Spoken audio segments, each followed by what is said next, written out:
Bonjour, ma communication dans le cadre du colloque de l'ARQ portera sur l'ethnographie institutionnelle, donc une méthodologie au service d'un regard critique sur l'assurance qualité. Donc, le plan de la communication sera le suivant. Je voudrais quand même rappeler le contexte de mon propos, apporter des éléments théoriques qui vont permettre d'éclairer quand même certains aspects, aborder la méthodologie avec la filature ethnographique et l'ethnographie institutionnelle. Je montrerai ensuite comment j'ai utilisé l'ethnographie institutionnelle dans l'analyse documentaire que j'ai faite. Et enfin, je finirai sur un questionnement sur la chercheuse sur le terrain entre distanciation et proximité. En fait, le contexte de ma proposition part de la recherche doctorale que j'ai faite entre 2015 et 2019, où je m'interrogeais sur la mise en œuvre finalement de l'assurance qualité qui est croissante depuis les années 90. Et donc ma recherche doctorale a essentiellement porté sur le niveau collégial qui a mis en œuvre dès 2012 un système d'assurance qualité. En fait, moi ce que je visais, c'était surtout une remise en cause des élans de soi, puisque l'assurance qualité n'est pas questionnée, les éléments qui la constituent ne sont pas non plus interrogés. Donc en fait, les choses sont mises en pratique sans que les finalités finalement soient interrogées en profondeur. Et donc ma question était la suivante, c'est comprendre comment l'assurance qualité est mise en œuvre et vécue par les acteurs sociaux, parce qu'en fait, il s'agissait pour moi de voir ce que faisaient réellement les personnes sur place. Donc en fait, les assises théoriques de ma recherche, je vais vous la présenter en 2 points, qui en reprenant finalement certains aspects, qu'une méthodologie de toute façon n'est pas indépendante de la posture ontologique et épistémologique. Sur le plan ontologique, je m'inscris dans le réalisme critique de Bhaskar notamment. Donc en gros, les actions des acteurs sociaux ont une influence sur les structures. Donc ce serait lié à l'inaction, c'est que par mes actions, je fais exister les structures et les institutions. En même temps, les structures et les institutions préexistent et contraignent les acteurs. Et pour comprendre cela, en fait, il faut prendre en compte la dimension temporelle. Parce qu'effectivement, il se passe un temps, le temps des institutions n'est pas le même que le temps des personnes. Sur le plan épistémologique, je m'inscris dans l'ethnométhodologie, qui est un courant sociologique un peu particulier, donc qui se caractérise par le fait, déjà, qu'on doit respécifier les théories. Autrement dit, le chercheur n'est pas en surplomb, il n'est pas au-dessus des acteurs sociaux dont il analyse les faits et gestes, parce qu'en fait, ce que reproche l'ethnologie aux autres théories existantes, c'est d'avoir un regard très interprétatif qui est celui du chercheur et qui peut être des fois déconnecté ou parler à la place des acteurs. Pour cela, pour l'ethnométhodologie en tout cas, il faut être membre. Alors ça veut dire quoi être membre? Ça ne veut pas dire appartenir à un groupe, ça signifie partager le langage naturel des acteurs sociaux. Donc quelle que soit finalement la place que l'on occupe, l'essentiel de partager le langage naturel. Ensuite, l'ethnométhodologie vise à dévoiler les ethnométhodes ou connaissances d'arrière-plan que les personnes mettent en œuvre dans des situations, dans leurs activités, dans leurs pratiques. Donc ça permet de voir finalement ce qu'ils font, comment ils le font, qu'est-ce qui paraît évident pour eux de faire ce qu'ils font. Alors pourquoi cela? En fait, c'est pour éviter d'avoir des discours qui seraient rationalisants après coup, après l'action. Ensuite, dans les méthodologies, on s'intéresse à l'enchâssement des différents niveaux. Donc en fait, ce que Sicourel appelle les contextes institutionnels, organisationnels et situationnels. Donc le contexte institutionnel, c'est par exemple le contexte national, donc celui des lois, des règlements, etc. Organisationnel, c'est un peu le niveau mésosocial, donc celui de l'organisation lui-même. Donc là, dans mon cas, c'est par exemple un cégep. Et situationnel, c'est sur le moment, quand finalement les individus sont en interaction les uns avec les autres. Donc en fait, de ces assises théoriques, n'en découle pas automatiquement une méthodologie, puisque l'ethnométhodologie n'a pas de méthodologie qui lui est propre. Et en fait, donc moi je me suis inscrite plutôt dans une méthodologie ethnographique, qui s'y prêtait bien, parce qu'il faut être sur le terrain. Donc la filature ethnographique, puisqu'il s'agit de voir et d'entendre ce que disent et font les acteurs sociaux, donc par le biais des observations et des entrevues. Et en même temps, je me suis inscrite dans l'ethnographie institutionnelle, notamment par la prise en compte de la production textuelle, qui permet justement de faire le lien temporel entre le contexte institutionnel, puis après ce qui se passe sur le plan organisationnel, et mais aussi dans les interactions entre les individus. Alors, évidemment, tout cela a pour nerf de la guerre les notes de terrain, où il y a quand même une part inévitable d'interprétation de la part du chercheur, et qui donc nécessite un certain travail justement aussi de distanciation, y compris par rapport à lui-même, pour pouvoir quand même établir les choses les plus près possibles de la réalité. Donc évidemment, moi je vais me centrer dans la communication sur l'analyse documentaire en tant que telle.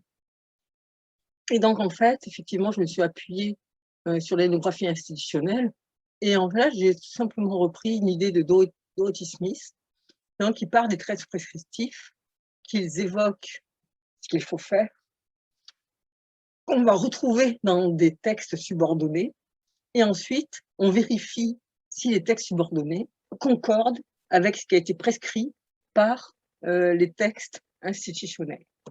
Et donc, dans mon cadre, voilà ce que ça donne.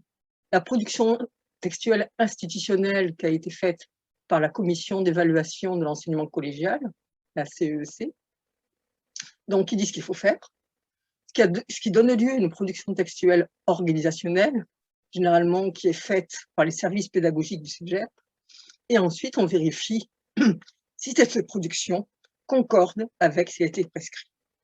Alors pour clarifier, pour illustrer finalement ce que je viens d'évoquer, là je vous propose le parcours d'un texte, et notamment le rapport d'évaluation du Cégep, qui doit être écrit par le Cégep pour que le devis puisse avoir lieu par la CEEC. Donc, en fait, comment ça se passe? Déjà, la CEEC a établi dans un de ses documents, donc évaluation de l'efficacité des systèmes d'assurance qualité des collèges québécois, un cadre de référence, et voire même un canevas, qui montre finalement quels sont les critères et quel type de questions les collèges doivent se poser pour valider s'ils ont un système d'assurance qualité efficace. Donc, ce document, finalement, est lu attentivement par les services pédagogiques, et les services pédagogiques produisent des documents locaux qui vont par exemple sous forme de fiches, que après les enseignants vont remplir, et ces fiches vont permettre effectivement ensuite de dire, ben voilà, où est-ce que nous en sommes par rapport à l'efficacité des programmes, par rapport à la politique institutionnelle de l'évaluation des apprentissages, etc. Et quand donc le rapport est fini, il est renvoyé à la CEEC, qui le vérifie, non qui coche, c'est vraiment ça, qui coche si tous les éléments finalement apparaissent dans ce qu'ils avaient prescrit. Donc, vous voyez, on reconnaît bien la boucle finalement qu'avait vu Dorothy Smith dans ses analyses. Donc, pour être plus clair encore, je vous prends un exemple très simple d'un petit élément qu'on retrouve dans les documents. Donc, on retrouve, en ce qui concerne justement les programmes, ce critère-là. Donc, il doit y avoir la description des programmes d'études et dûment distribuée et expliquée aux étudiants ainsi qu'aux professeurs concernés. Cet élément, on le retrouve dans une fiche, notamment qui s'appelle « Gestion de programme », qui a été faite donc par les services pédagogiques, où le comité de programme prévoit des moyens pour présenter la description du programme aux élèves. Et là, donc, il y a des petits détails, accueil par, d'enseignants, les cours ciblés, une visite de l'aide pédagogique, etc. Et donc après, là, le comité de programme doit choisir un élément, oui ou non. Et il précise à quel moment se fait justement la description du programme aux élèves. Donc ensuite, ces éléments-là, donc on fait pour tous les programmes qui ont le cégep, donc les services pédagogiques compilent ces résultats, et donc ils peuvent établir dans le rapport, ben voilà, pour effectivement vérifier s'il y a une bonne gestion des programmes dans le cégep. Voilà ce que nous avons mis en place. Et donc, en ce qui concerne la discussion des programmes, bah oui, effectivement, c'est fait notamment par le biais, par exemple, de l'accueil des élèves au moment de leur entrée. Et donc ensuite, ceci, hop, c'est vérifié par la CEC qui valide, vérifie effectivement qu'un élément existe, qu'une procédure existe pour assurer la bonne gestion des programmes. Alors évidemment, il y a beaucoup plus d'éléments que ça, là, vous avez juste un petit détail, parce qu'en plus, ça concerne les programmes, ça concerne la politique nationale des apprentissages, ça concerne le plan de réussite, donc il y a quand même beaucoup de choses qui apparaissent dans ce rapport d'auto-évaluation, mais évidemment, je ne peux pas tout vous présenter là, mais c'est juste pour que vous compreniez l'idée. Donc finalement, ce qui apparaît, c'est un petit peu circulaire, c'est extrêmement administratif, et surtout, à aucun moment est posée la question suivante, mais est-ce que cela garantit finalement, là je peux passer cet exemple-là en particulier, mais l'ensemble, est-ce que cela garantit vraiment la qualité de l'enseignement qui est dispensé et la qualité des programmes et la qualité de l'évaluation? C'est juste, on vérifie si le rapport d'auto-évaluation contient bien les critères qui ont été établis par la CEC et on coche si c'est le cas. Ça ne va pas plus loin que cela. Donc finalement, c'est pour cela que les enseignants peuvent avoir des fois se sentir un petit peu déconnectés par rapport à cette procédure, tout simplement parce qu'en fait, ils interviennent peu, ou alors par le biais du remplissage de ce qu'ils appellent certains la paperasse, mais sans qu'à aucun moment, par exemple, soit évoqué le fait que ça va permettre d'établir le rapport d'auto-évaluation. Pour vous donner un peu une idée de la chose, la plupart des enseignants ignorent ce qu'est la CEC, la plupart des enseignants ignorent qu'il y a un système d'assurance qualité, et même que ce qu'ils font, dans ce qu'ils font quand ils remplissent certains documents, participent à ce processus. C'est un processus qui est assez, on peut dire, bureaucratique et qui reste enfermé dans une production textuelle et en fait qui ne fait que prendre de l'ampleur au fur et à mesure du temps qui s'écoule, puisqu'à chaque fois la CEC rajoute finalement des éléments dont les cégeps doivent prendre en compte pour valider si ce qu'ils mettent en place est efficace ou pas. Donc, je voudrais finir, justement parce que là, je viens de soulever quand même une petite question par rapport aux enseignants et à la façon dont les services pédagogiques peuvent gérer ça. La question de la distanciation de la proximité. Quand on est sur le terrain, forcément, il faut une certaine proximité avec les personnes, ne serait-ce pour qu'elles fassent confiance, mais c'est renforcé d'autant plus par le fait que le chercheur, et la chercheuse que je suis, est membre finalement du terrain. Donc effectivement, j'avais un poste à ce moment-là au cégep que j'ai étudié et qui m'a permis de comprendre tous les rouages aussi, et le langage très local qui était utilisé par les cégeps, car d'un cégep à l'autre, il y a quand même des variantes. On n'est pas tout à fait, on n'appelle pas tout à fait les choses avec les mêmes mots. Ça fonctionne de façon un peu différente. Donc, pour tout comprendre les enjeux, être membre facilite beaucoup les choses. Évidemment, quand on fait un terrain de longue durée aussi, à force de côtoyer les gens, forcément, il y a des liens qui se créent, de confiance, etc. Et donc, le problème, quand on fait une recherche, c'est comment ne pas être trop, finalement, avec les gens, parce que si on ne veut pas être un chercheur engagé, donc ça suppose que l'on mette en place quand même des procédures de distanciation pour faire une analyse quand même qui soit la plus juste, la plus objective, malgré tout. Quand je dis juste, c'est dans le sens d'objectif. Donc, dans le cadre de l'ethnométhodologie, il y a un principe qu'on appelle l'indifférence ethnométhodologique. De quoi s'agit-il? En fait, la chercheuse que je suis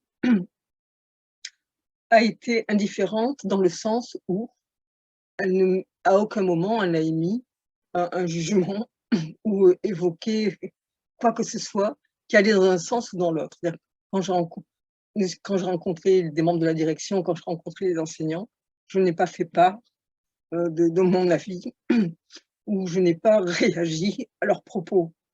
Ça aurait été inconvenant à mon sens. Et donc effectivement, dans la démarche scientifique, si on veut la mener à bien et préserver une certaine distance malgré tout, cela nécessite ce type de procédé de distanciation. Mais il y a un risque, c'est que les personnes avec qu'on a côtoyées peuvent percevoir une certaine trahison, finalement, de ce qu'on a pu faire. Donc finalement, la place du chercheur sur le terrain, notamment quand c'est un terrain de longue durée, d'autant plus quand on est membre, il est assez délicat, puisqu'on est dedans et on est dehors à la fois. Et donc là, la question se pose de plus en plus. Il y a beaucoup de questionnements à l'heure actuelle sur identitaire. Jusqu'où doit aller le fait qu'un chercheur doit être membre du terrain qu'il étudie? Je me pose la question, je me garderai bien d'y répondre. C'est juste une question pour discuter. Donc je vous remercie de votre attention et donc ce sera la fin de mon propos, sur ma proposition pour ce colloque. Merci beaucoup.